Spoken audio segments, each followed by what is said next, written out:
ناظرین، جیسا کہ آپ جانتے ہیں کہ مولانا فضل الرحمان 28 اکتوبر کو دھرنا کرنے جا رہے ہیں، اور اسی دھرنے کی آڑ میں مولانا اسلامی لبادہ اوڑھ کر لواطت جیسے گھٹیا اور بیہودہ کاموں کو عمل میں لانے جا رہے ہیں، جس میں ہم آپ کو بتائیں گے کہ مولانا فضل الرحمان کے دھرنے میں لواطت کی حقیقت، حکومت کا رد عمل اور مولانا کے مطابق لواطت کی اجازت کیسے لی ہے۔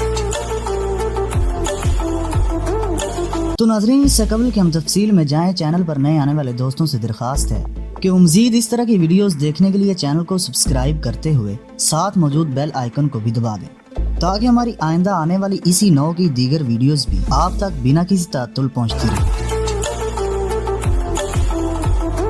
ناظرین، لواطت یعنی مردوں میں ہوم سیکشوالٹی کا رجحان، اس کی مختلف ٹرمز مختلف زبانوں اور علاقوں میں رائج ہیں، جیسا کہ گے، ہم جنس پرستی اور لونڈے بازی وغیرہ۔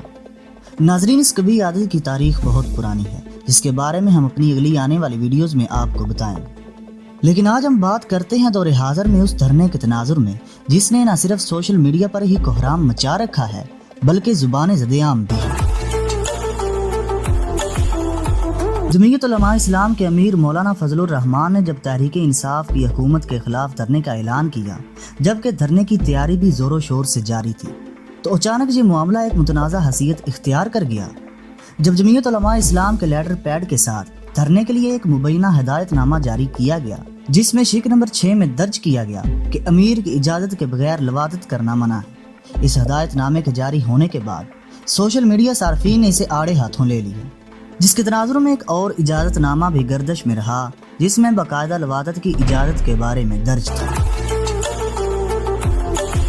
یہ سارے معاملات ابھی جاری ہی تھے کہ اسلام آباد کی ڈسٹرکٹ گورنمنٹ نے ایک لیٹر جاری کیا، جس میں حکم جاری کیا گیا کہ دھرنے کی آڑ میں لونڈے بازی کرنے والوں سے آئینی ہاتھوں نمٹا جائے گا۔ ناظرین، یہ لواطت کے بارے میں ہدایت نامہ، پھر اجازت نامہ اور پھر ڈسٹرکٹ گورنمنٹ کا حکم نامہ سب گردش میں ہیں۔ اب دیکھیے اونٹ کس کروٹ بیٹھتا ہے۔ مزید جاننے کے لیے ہماری اگلی ویڈیوز کا انتظار کیجیے۔ تب تک کے لیے اپنا اور اپنے پیاروں کا ڈھیر سارا خیال رکھیے گا۔ اللہ حافظ۔